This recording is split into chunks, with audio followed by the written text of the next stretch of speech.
জামুগুৰিহাটৰ ধৰ্মীয় অনুষ্ঠানত পুনৰ চুৰিকাণ্ড। জামুগুৰিহাট মাধৱ ভৰালী চুক নামঘৰ আৰু শ্ৰী শ্ৰী গায়ত্ৰী মন্দিৰত কালি নিশা সংঘটিত হয় চুৰিকাণ্ড। নিশা চোৰে লুটি নিলে নগদ ধনসহ নামঘৰ আৰু মন্দিৰৰ সা সামগ্ৰী। চোৰে নামঘৰৰ পৰা লুটি নিলে বৰতাল আৰু সৰু তাল 10যোৰ, 10টা ৰূপৰ ফুল, কেইবাখনো শৰাই আৰু অন্যান্য সামগ্ৰী। নিশা সংঘটিত এই চুৰিকাণ্ডৰ ঘটনাৰ বিষয়ে আজি সন্ধ্যাহে অৱগত হয় স্থানীয় লোকসকল।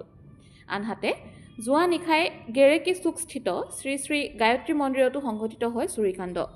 গায়ত্ৰী মন্দিৰৰ পৰাও চোৰে চুৰি কৰি নিয়ে বহু টকাৰ সা সামগ্ৰী। আহি পেলাই আমি ৰাইজে প্ৰত্যক্ষ কৰিলোঁ যে নামঘৰ ভাগৰ মণিকূট, চৌঘৰ আৰু ৰান্ধনি ঘৰ, এই তিনিওটা ঘৰৰে দুৱাৰৰ তলাসমূহ ভঙা অৱস্থাত আছে, দুৱাৰ খোল খাই আছে আৰু ভিতৰলৈ সোমাই পেলাই আমি দেখা পালোঁ যে বাকচ 4টামান বাকচ আছে, এই বাকচকেইটাৰ তলাও ভঙা অৱস্থাত আছে।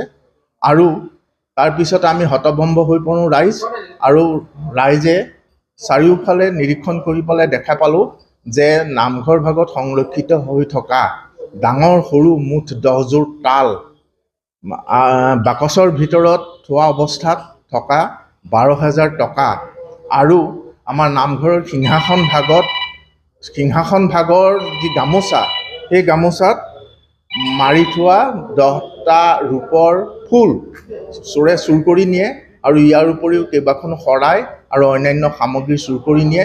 প্ৰায় 1 লাখৰো ওপৰ টকাৰ এই সামগ্ৰীসমূহৰ মূল্য হ'ব। আমি প্ৰশাসনক আহ্বান জনাইছোঁ যাতে ব্যৱস্থা গ্ৰহণ কৰে আৰু এই চুৰি কাৰ্যত জড়িত হৈ থকা দুষ্কৃতিকাৰী চোৰবিলাকক যাতে সোনকালে কৰায়ত্ব কৰি ৰাইজৰ ধন সম্পত্তি ৰক্ষণাবেক্ষণ দিবলৈ সমৰ্থ হয়, তাৰ কাৰণে পুলিচ প্ৰশাসনকো আহ্বান জনাইছোঁ।